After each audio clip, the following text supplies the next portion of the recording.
د القصص مبارکه سوره چې د قرآن عظیم شان 28مه سوره ده په مکې معظمې کې رانازله شوې ده. اتیا مبارک آیاتونه لري. تلاوت او پښتو ترجمه یې له لومړي آیت څخه اورئ. بسم الله الرحمن الرحیم. د الله په نوم چې ډېر زیات مهربان پوره رحم لرونکی دی.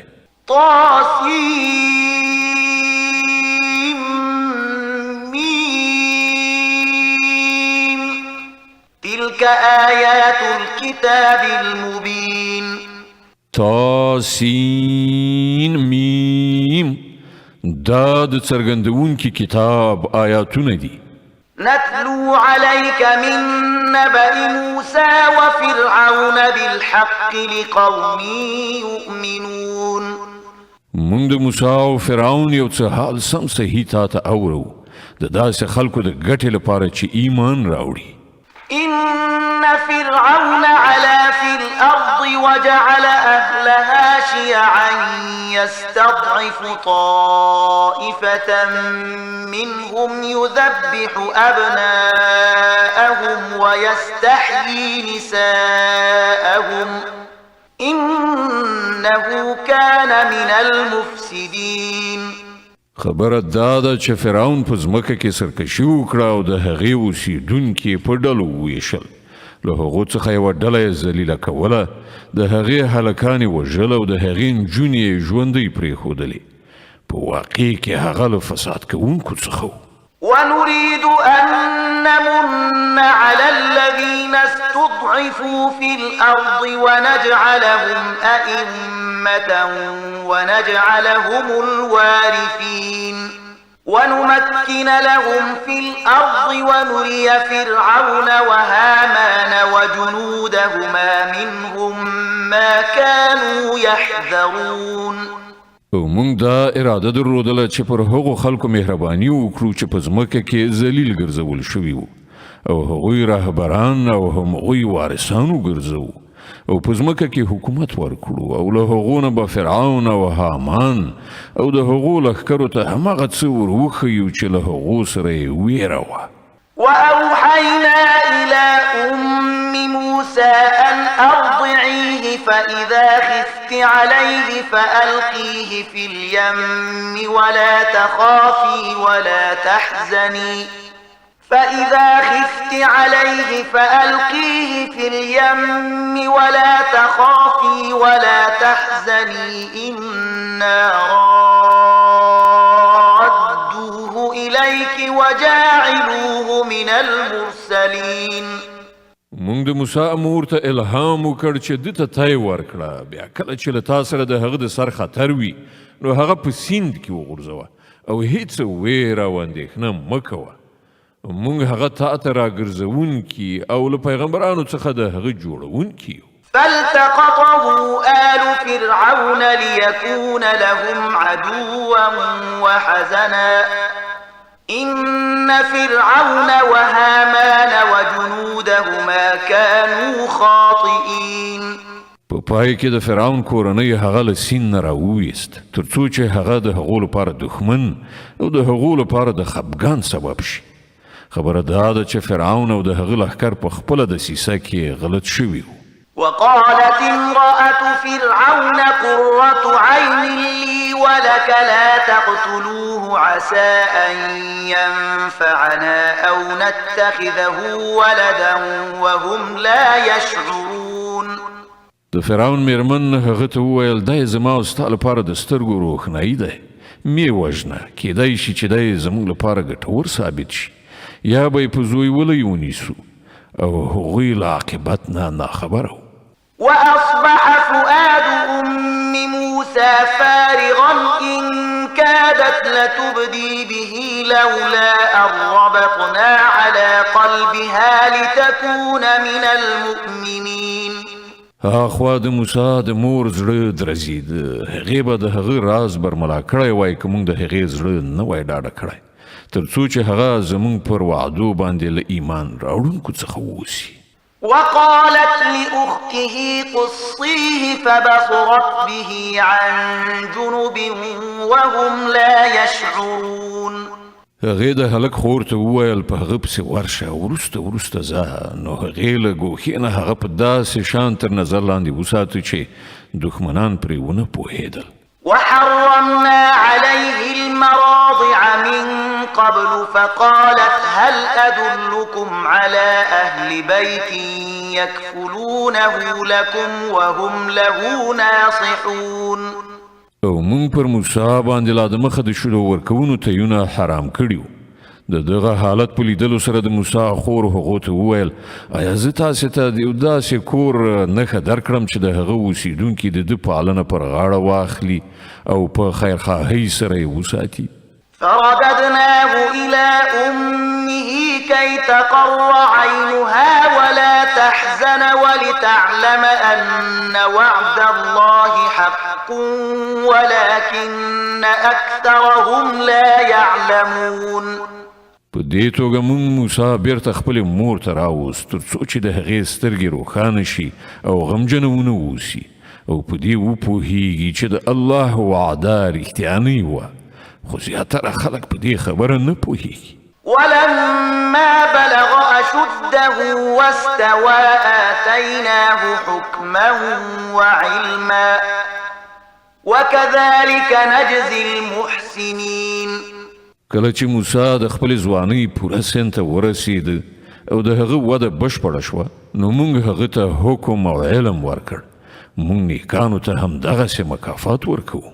ودخل المدينة على حين غفلة من أهلها فوجد فيها رجلين يقتتلان هذا من شيعته وهذا من عدوه فاستغاثه الذي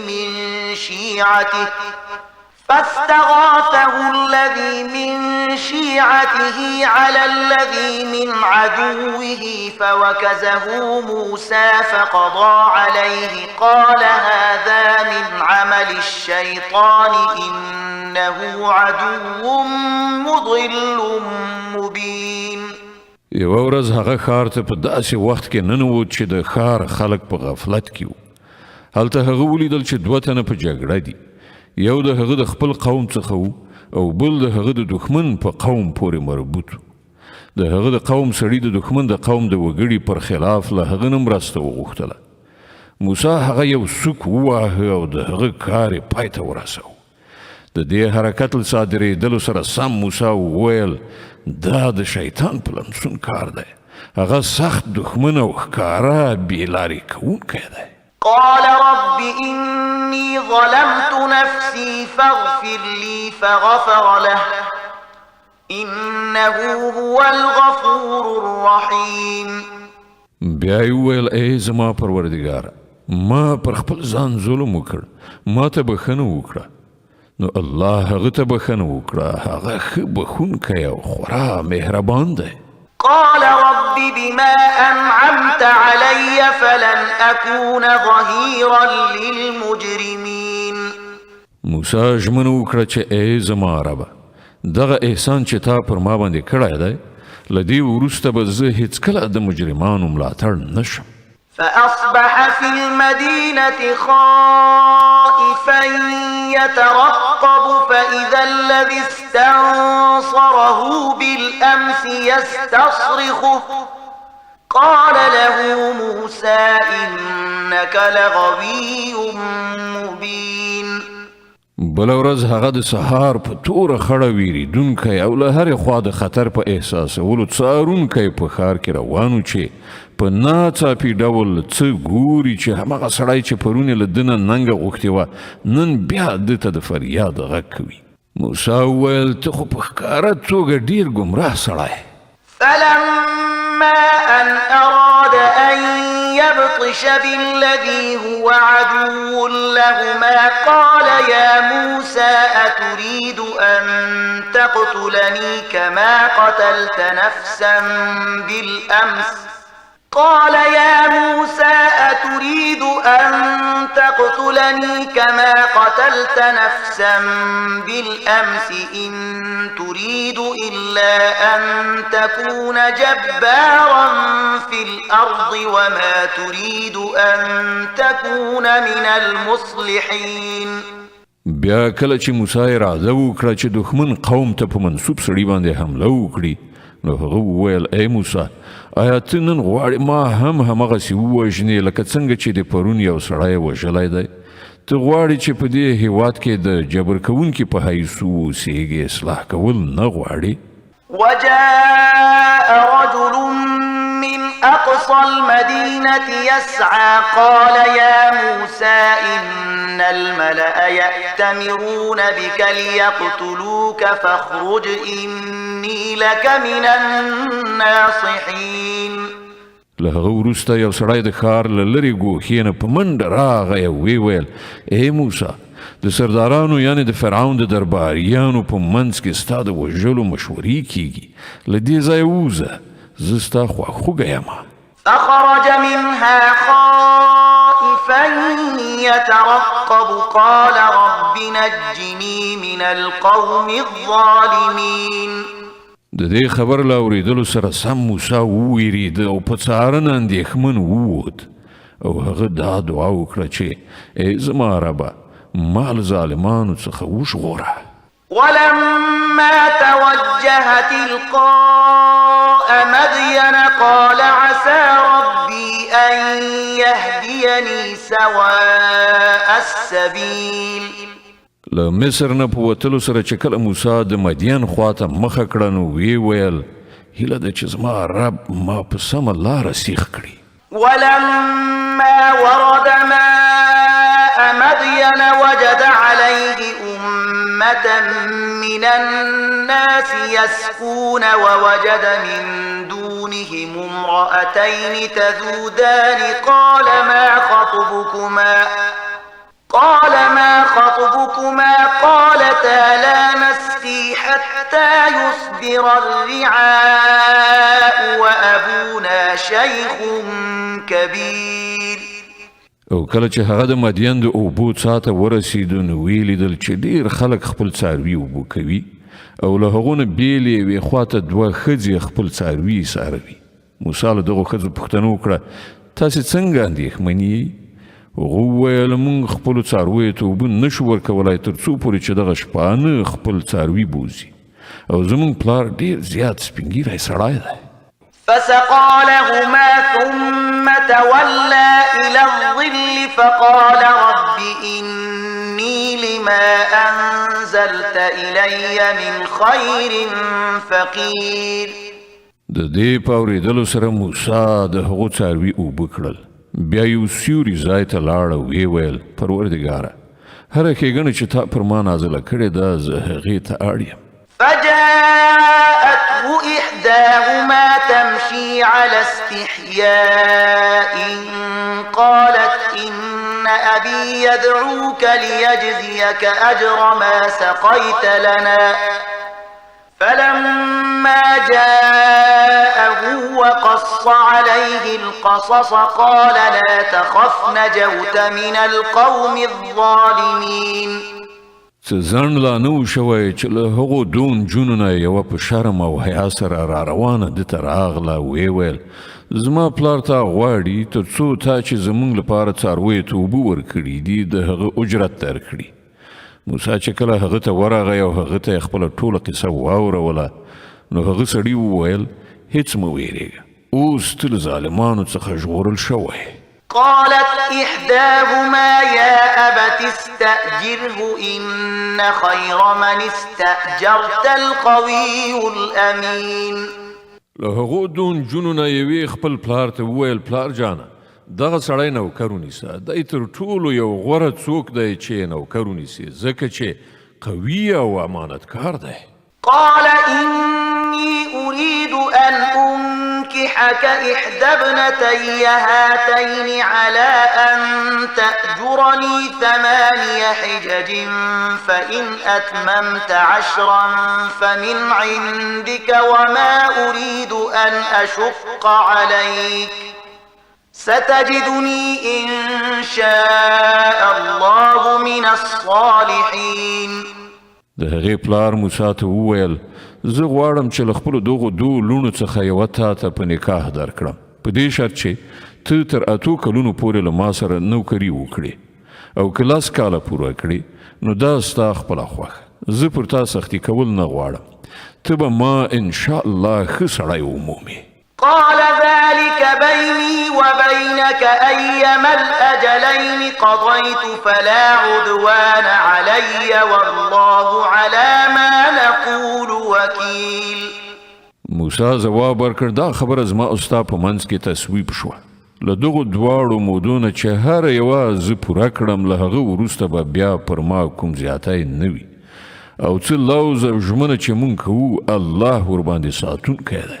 فلما قضى موسى الأجل وسار بأهله آنس من جانب الطور نارا قال لأهلهم كثوا إني آنست نارا لعلي آتيكم منها بخبر أو جذوة من النار لعلكم تصطلون. کله چې موسی موده پوره کړه او هغه خپل اهل او عیال سره روان شو، نو د تور خواته یو اور په نظر ورغی. هغه خپل کوروالاو ته وویل تاسې اوسئ، ما اور لیدلی دی، ښایي زه له هغه ځایه څه خبر راوړم یا له هغه اور نه کومه سکروټه راواخلم چې تاسې پرې توده شئ. فلما أتاها نودي من شاطئ الوادي الأيمن في البقعة المباركة من الشجرة أن يا موسى إني أنا الله رب العالمين. هلته چې ورسید نو د ناو د ښي غاړې په برکتي ټوټه ځمکه کې له یوې ونې څخه غږ وشو چې ای موسی، همدا زه الله یم د عالمیانو مالک. وأن ألق عصاك فلما رآها تهتز كأنها جان ولا مدبرا ولم يعقب يا موسى أقبل ولا تخف إنك من الآمنين. او حکم ورکړ شو چې وغورځوه خپله همسا. څنګه چې موسی ولیدل هغه همسا د مار په څیر خوځېږي، نو شا یې واړوله وتښتېده او هغه بیرته تر شا هم ونه کتل. امر وشو ای موسی راوګرځه او مه ویرېږه، ته بیخي په امن یې. اسلك يدك في جيبك تخرج بيضاء من غير سوء واضمم إليك جناحك من الرهب فذلك برهانان من ربك إلى فرعون وملئه إنهم كانوا قوما فاسقين. خپل لاس په ګریوان کې ننباسه، ځلیدونکی به راوځي بې له څه تکلیف نه، او له ویرې نه د ژغورل کېدو لپاره خپل مټ در جوخت کړه. دا دوه روښانه نښانې دي ستا د رب له لوري د فرعون او د هغه د درباریانو مخې ته د وړاندې کولو لپاره. هغوی ډېر نافرمانه خلک دي. قال رب إني قتلت منهم نفسا فأخاف أن يقتلون. موسی عرض وکړ زما باداره، ما خو د هغوی یو سړی وژلی دی، ویرېږم چې هغوی به ما ووژني. وأخي هارون هو أفصح مني لسانا فأرسله معي يرد أن يصدقني إني أخاف أن يكذبون. او زما ورور هارون له مانه زیات د ژبې فصاحت لري، هغه له ما سره د مرستیال په توګه ولېږه تر څو چې هغه زما تایید وکړي، زه ویرېږم چې هغوی به ما دروغجن وګڼي. قال سنشد عضدك بأخيك ونجعل لكما سلطانا فلا يصلون إليكما بآياتنا أنتما ومن اتبعكما الغالبون. الله فرمایل مونږ به ستا د ورور په وسیله ستا مټ قوي کړو او تاسې دواړو ته به داسې برلاسي در په برخه کړو چې هغوی تاسې ته هیڅ ضرر ونشي رسولی. زمونږ د نښانو په زور سره به غلبه ستاسې او ستاسې د پیروانو وي. فلما جاءهم موسى بآياتنا بينات قالوا ما هذا إلا سحر مفترى وما سمعنا بهذا في آبائنا الأولين. بیا کله چې موسی هغو خلکو ته زموږ له روښانه څرګندو نښانو سره ورغی نو هغوی وویل چې دا له ساختګي کوډو نه پرته نور څه نه دي او دا خبرې خو موږ د پلار نیکه په زمانه کې هیڅکله نه دي اورېدلي. وقال موسى ربي أعلم بمن جاء بالهدى من عنده ومن تكون له عاقبة الدار إنه لا يفلح الظالمون. موسی ځواب ورکړ زما رب د هغه چا په حال خبر دی چې د هغه له لوري له هدایت سره راغلی دی او همغه ډیر ښه پوهیږي چې وروستی عاقبت د چا ښه کیدونکی دی.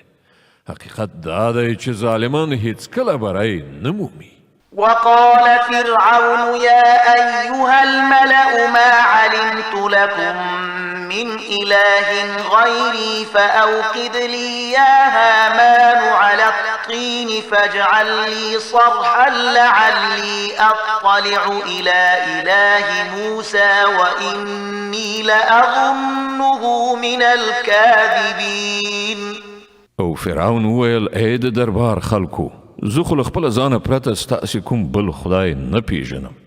هامانه لږ شان خو د خښتو په پخولو سره زما لپاره یوه دنګه ودانۍ جوړه کړه. ښایي پر هغې باندې په ختلو سره زه د موسی خدای ولیدلی شم. زه خو دی دروغجن ګڼم. واستكبر هو وجنوده في الأرض بغير الحق وظنوا أنهم إلينا لا يرجعون. هغه او د هغه لښکرې په ځمکه کې ناحقه متکبر مغرور شول او دا یې وانګېرله چې هغوی هیڅکله زموږ لوري ته راګرځېدونکي نه دي. فأخذناه وجنوده فنبذناهم في اليم فانظر كيف كان عاقبة الظالمين. په پای کې موږ هغه او د هغه لښکرې ونیول او په سمندر کې مو وغورځول. اوس وګورئ چې د هغو ظالمانو څه عاقبت شو. وجعلناهم أئمة يدعون إلى النار ويوم القيامة لا ينصرون. مونږ هغوی د دوزخ لوري ته بلونکي رهبران وګرځول او د قیامت په ورځ به هغوی له کومه ځایه مرسته ونه شي میندلی.